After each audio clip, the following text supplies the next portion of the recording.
Boa noite. Muita chuva, né? Chuvas de bênçãos também aqui dentro da casa do Senhor. Muito obrigado, Senhor, por toda essa chuva que caiu. Abra sua Bíblia em Mateus 17.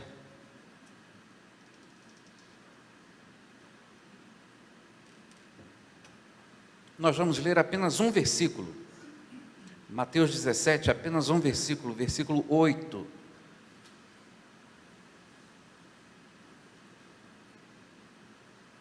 Acompanhe na sua versão. E erguendo eles os olhos, não viram mais ninguém a não ser Jesus. Mais uma vez.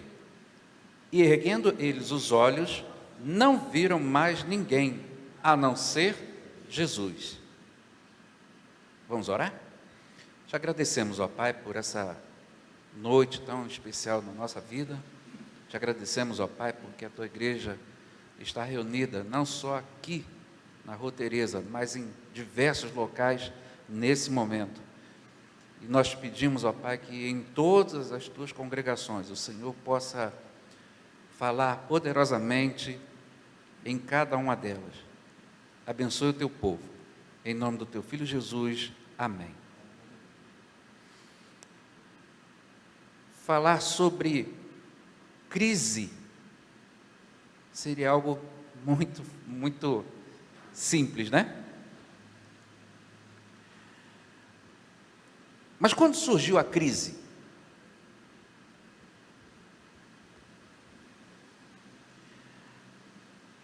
Havia um equilíbrio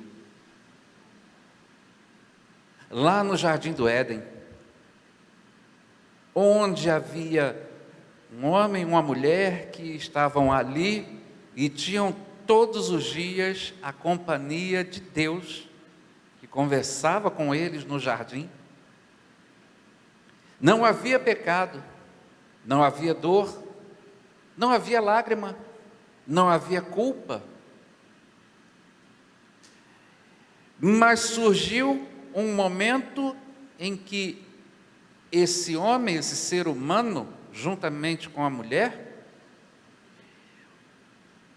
os dois pecam, desobedecem, e a partir daquele momento, há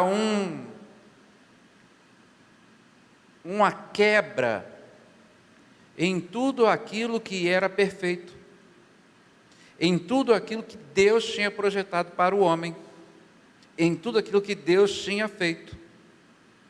A partir daquele momento, a crise é instalada, porque o próprio Deus diz que haveria inimizade entre o homem e a mulher, que haveria o homem ter que suar, e o pingo do seu suor é que traria a ele o alimento. Aquela mulher daria luz, mas também com dores. Aquele equilíbrio que havia, agora não há mais. Começou então uma terrível crise a partir dali. Dali para frente, Caim, ele comete o primeiro homicídio. E a história da humanidade vem dizendo que logo depois, Deus diz: eu me arrependo de ter feito o homem, destruirei tudo através de um dilúvio. Tal era a situação pecaminosa do homem, que não respeitava mais o seu próximo, seu ente.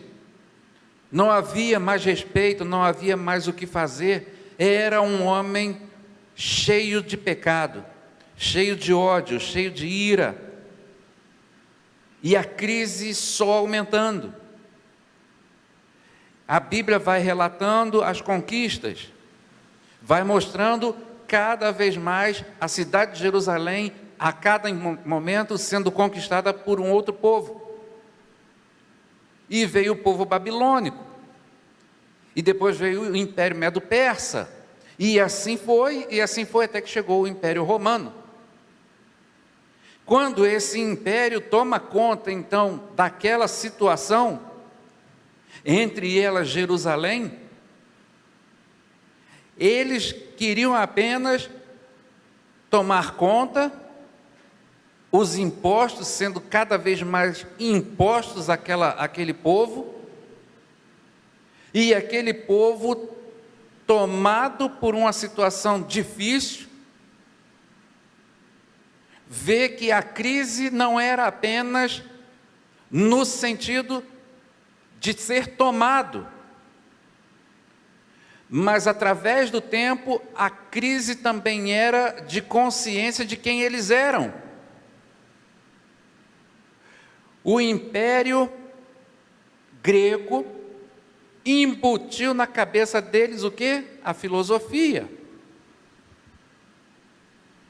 Muitos começaram a entender que o cristianismo poderia ser juntamente com a filosofia. E o império continuou, mas a crise não era apenas no sentido religioso. A crise se instalava também porque aquele mesmo povo estava oprimido, porque não tinham mais condição de estar todo tempo, todo instante, sendo cobrado. Havia uma crise de liberdade. Eles queriam a todo tempo, a todo instante, que viesse um libertador. Tanto é que existia um grupo terrorista chamado Zelotes, que fazia em todo tempo, em todo momento, algo contra o Império Romano. E claro que eram, rapidamente, toda a rebelião retirada, porque o Império Romano era muito mais poderoso.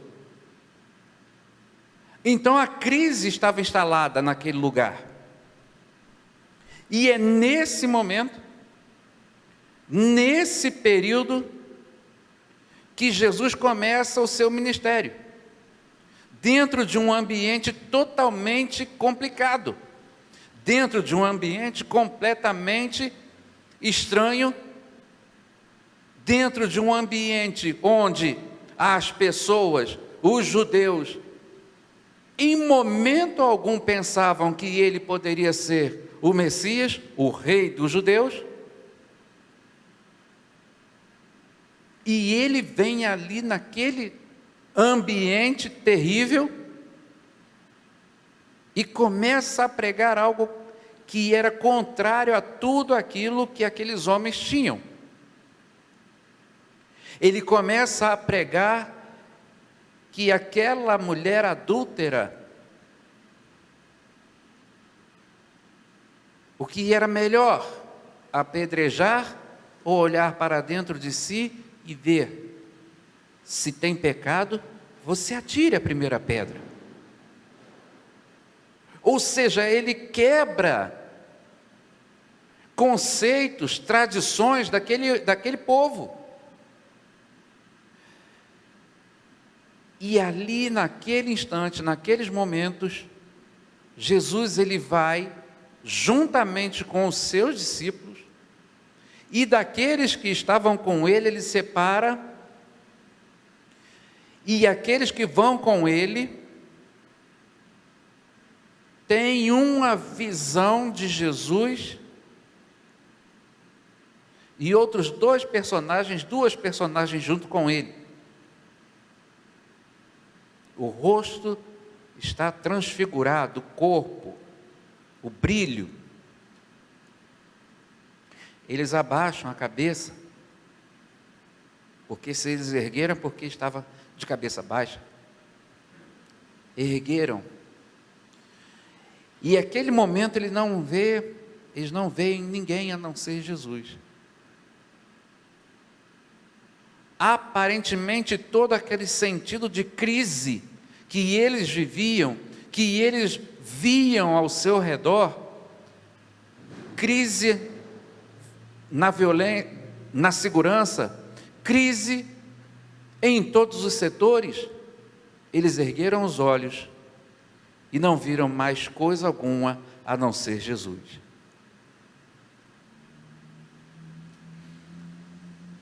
a crise, ela então continua,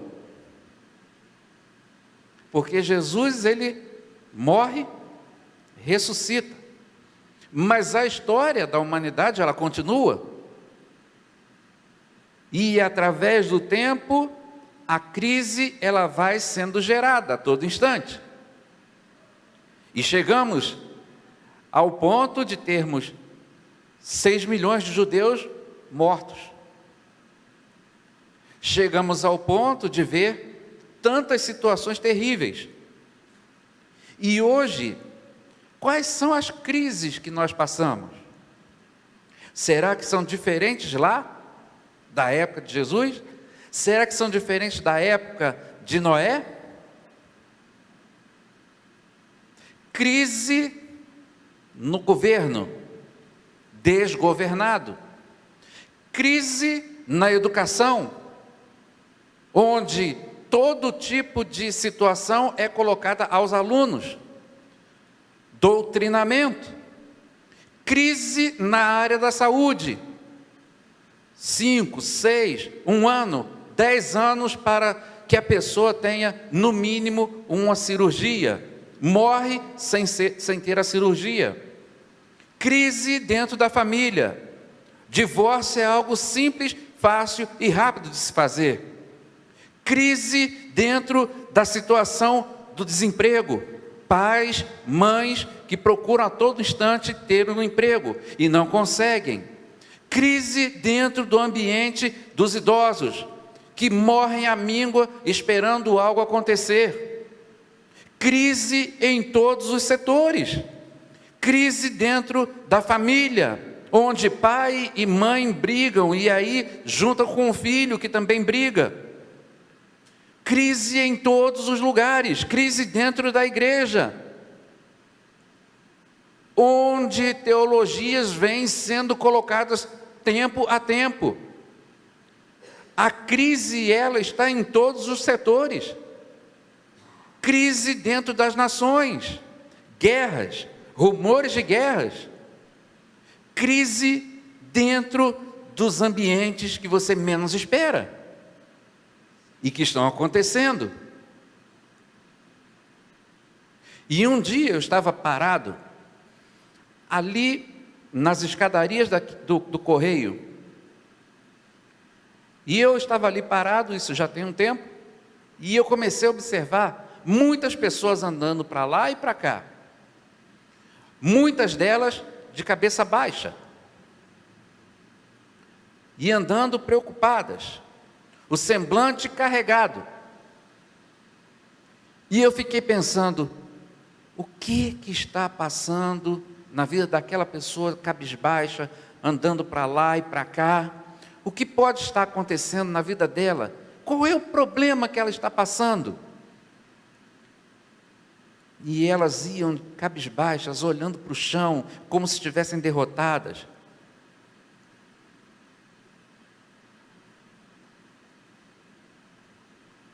Será que era a família? Que ele, dentro de si, estava dizendo, não tem mais jeito? Será que era o ambiente do emprego que ele não tinha, ou que ela não tinha, e estavam agora pensando, como é que eu vou pagar as contas do mês? Como que eu vou levar o alimento para minha casa? Será que a crise daquela pessoa era com o filho, dizendo, meu filho está drogado, meu filho está numa situação terrível, e eu não sei mais o que fazer? Será que a condição daquela pessoa era simplesmente existencial, olhando para dentro de si, dizendo, o que eu sou? Quem sou eu? Por que eu estou aqui nesse mundo? Será que eu vim aqui só para sofrer? A crise dele, será que era existencial? E muitos passando para lá e para cá, numa situação terrível. A crise, ela está aí. A crise estava no início. A crise estava lá no tempo de Jesus. E quantos que você conhece que estão passando nesse momento por um momento difícil, por uma crise dentro da sua casa? Quantos que não conseguem olhar para cima, estão tão presos àqueles problemas que elas não conseguem, não visualizam coisa melhor para frente. E estão assim, estão terrivelmente tristes, angustiadas por não saber o que vai acontecer daqui para frente. Outros estão assim também, mas não porque estão apenas pensando no futuro, ou porque estão com algum problema na família, mas estão assim pela vergonha que o pecado colocou nos seus corações. E elas andam cabisbaixas, como corcundas espirituais, dizendo dentro do seu coração: eu errei, eu pequei, eu não tenho condição de me levantar, eu não tenho condição de orar, eu não tenho condição de ler a Bíblia, porque o pecado veio sobre mim, e eu agora me sinto como um derrotado, porque eu não consigo mais. E vem em todo momento aquela crise dele não conseguir chegar diante de Deus e confessar. Ele está agora num momento terrível de sua vida, que ele não consegue mais chegar diante de Deus e orar e pedir perdão. O pecado tomou conta, e o pior disso, ainda vem e o acusa todos os dias. Você não consegue. Você lembra o que você fez? Quem é você para chegar diante de Deus e falar alguma coisa? Pessoas que estão numa situação terrível, andam cabisbaixas, andam terrivelmente abaladas, porque não conseguem erguer a sua vida, não conseguem dar um basta, dizer não, mas continuam acorrentadas pelo pecado, como uma bola presa no seu pescoço e o colocando cada vez mais para baixo, um peso sobre si, e ela vai abaixando, e vai abaixando, e vai abaixando, e o máximo que ela consegue é ver o chão.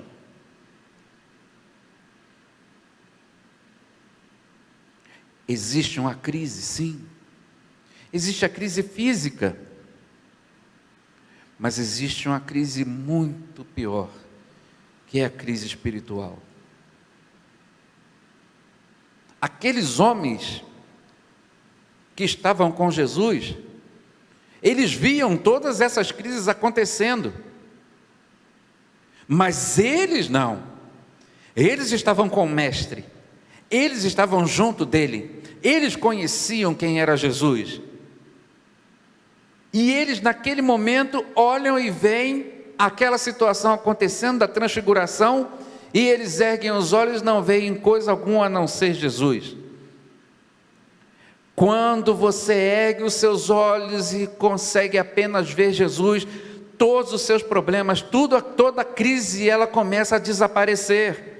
Eles não olharam e viram coisa alguma a não ser Jesus. Eles olharam para o alto e viram não os seus problemas, mas começaram a olhar e ver exclusivamente e unicamente Jesus. Quando você olha e vê somente Jesus na sua vida, quando você ergue os seus olhos e vê Jesus lá em cima, você começa a perceber que os seus problemas, que os seus pecados são pequenos diante da grandeza dele.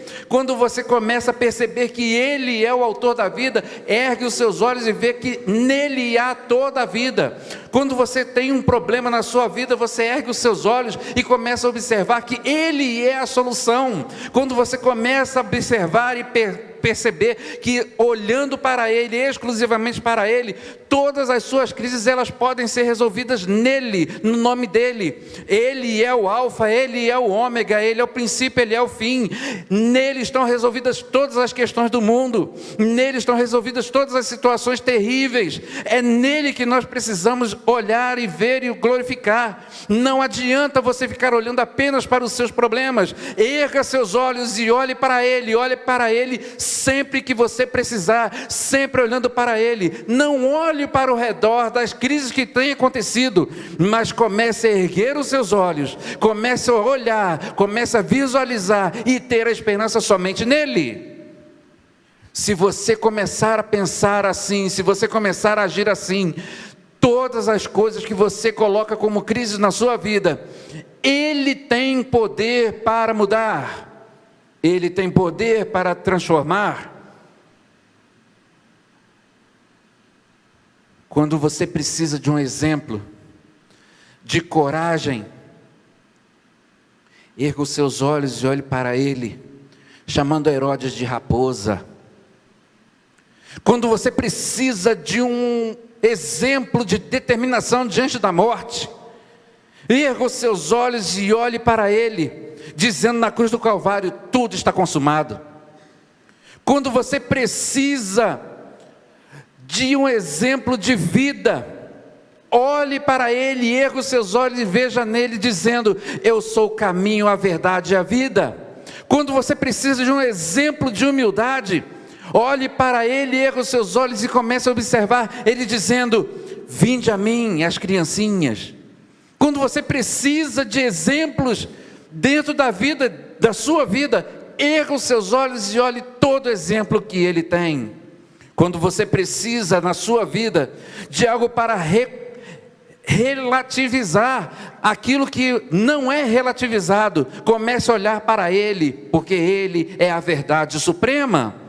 Quando você começa a observar tudo isso, erga os seus olhos e veja somente ele, porque ele é o dono da sua vida.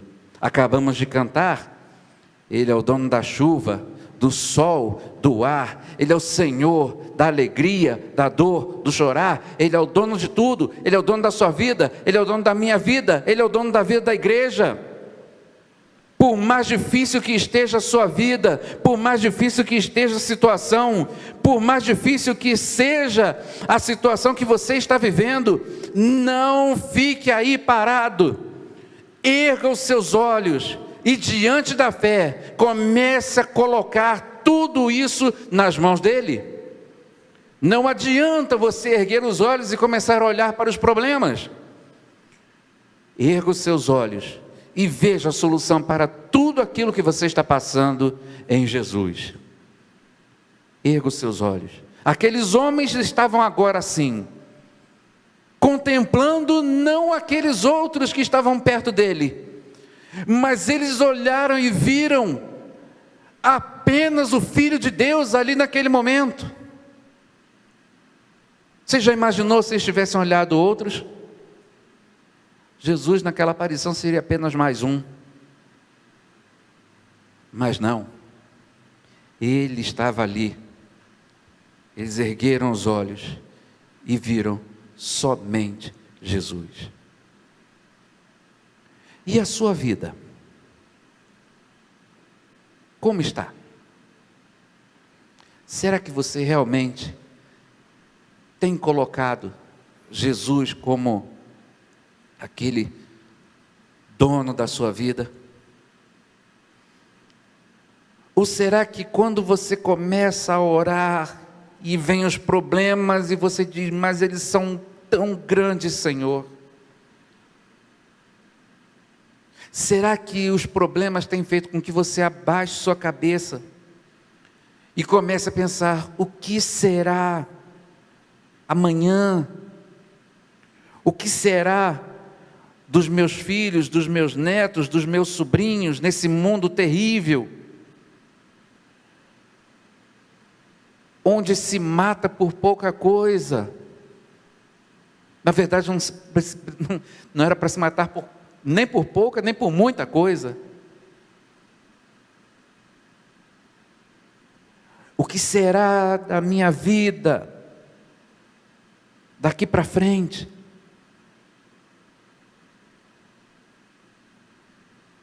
Eu não consigo, Senhor, olhar para outra coisa a não ser os problemas.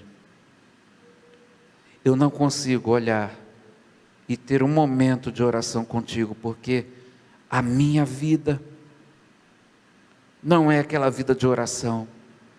A minha vida não é aquela vida de leitura da Bíblia. Eu pequei contra ti e eu não tenho forças para erguer os meus olhos e olhar para o Senhor. Não tenho, não consigo.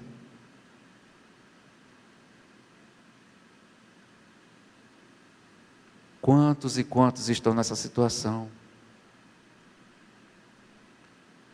Estão fracos, cansados, e não conseguem erguer os olhos. não conseguem ver Jesus. E continuam acorrentados, presos, e continuam cabisbaixos, e continuam a passar dia após dia, numa crise terrível, numa crise existencial horrível, porque não conseguem olhar outra coisa a não ser os problemas, a não ser olhar as crises. Mas que nessa noite, você não olhe para a crise, você não olhe para os problemas, mas que você tenha confiança em erguer os seus olhos e ver somente Jesus. Essa é a diferença do cristianismo. Porque nós não cremos apenas em algo muito longe, mas é saber que quando eu o invoco, quando eu dobro os meus joelhos, quando eu ergo a minha voz dizendo: Senhor, socorre-me, eu sei que Ele vem porque Ele está vivo, eu sei que Ele vai ouvir a minha oração, eu sei e eu sinto dentro de mim algo diferente acontecendo. Quantas vezes que você, numa situação difícil, estava ali chorando, ajoelhado, e você, sem explicação alguma, se levantou e disse: eu acredito que Deus, Jesus, está mudando a minha história, e está mudando a história da minha família, porque eu ergui os olhos, e não olhei para o problema, ergui os olhos, vi somente Ele, e confiei nele. E como é que está a sua vida? Feche seus olhos.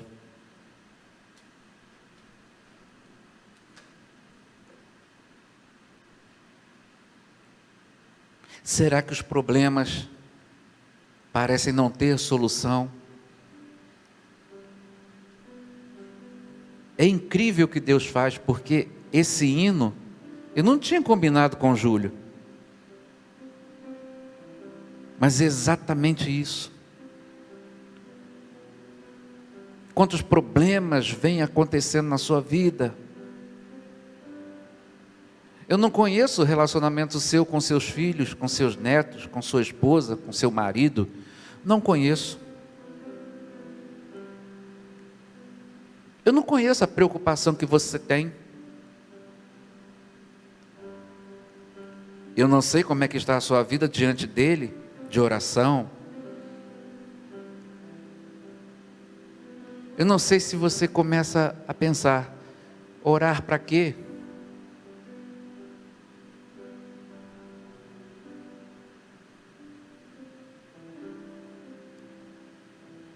A maior batalha do cristão não é governo. A maior batalha do cristão é conseguir se ajoelhar. Ah, como isso é difícil quando eu estou numa situação de fraqueza. Como é difícil no momento de dor, de aflição, de angústia, não olhar para o problema.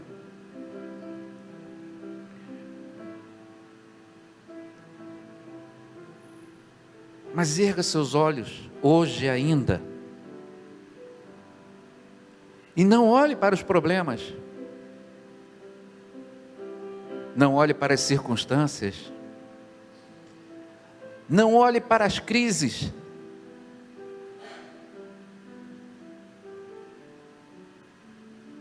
mas veja através de Jesus a solução de todos os seus problemas. Através da sua fé, comece a visualizar a conversão do seu filho. Através da sua fé, Comece a visualizar a harmonia voltando dentro do seu lar. Através da sua fé, comece a visualizar Jesus sendo a esperança para a sua vida profissional, para a sua vida devocional, para a sua vida junto com sua família. Erga os olhos e contemple Jesus sendo realmente o Senhor dessa nação. Erga os olhos, contemple, erga os olhos e contemple essa igreja adorando, adorando, adorando o nome do Senhor, adorando, erguendo não só os olhos, mas erguendo as mãos, adorando, dizendo: só o Senhor é Deus, só o Senhor é Deus, só o Senhor é Deus, só o Senhor é Deus. Erguendo seus olhos e dizendo: há nesse lugar salvação hoje, há lugar, há salvação nesse lugar hoje, porque Jesus está presente aqui. Comece a observar, comece a contemplar e comece a ter fé que tudo isso vai acontecer. Não é que pode, vai acontecer. Vamos orar? Nós te agradecemos, ó Pai, por essa noite tão especial na vida da tua igreja. Nós não sabemos, ó Deus, como seres humanos, o íntimo de cada coração que está aqui presente. Nós não sabemos, ó Deus, o que passa na mente de cada um aqui. Talvez, ó Deus, acordando de madrugada, perdendo o sono, pensando nos problemas da vida. Acordam e querem, ó Deus, sempre solucionar os problemas. Nós não sabemos, ó Deus, mas que nessa noite o Senhor que conhece, que sonda cada coração, possa nesse momento abençoar a cada vida, a cada coração. E que cada irmão que está aqui presente hoje possa erguer os olhos e contemplar unicamente o Senhor. Erguer os olhos e ver somente o Senhor. Apaga de cada um de nós os nossos pecados, para que, ó Deus, a gente possa sair daqui limpos, transformados, sabendo, ó Deus, que o Senhor nos dá, nos garante sermos limpos pelo sangue do Cordeiro. Ó Deus, muito obrigado por essa noite. Em nome de Cristo Jesus, o nosso Senhor. Amém.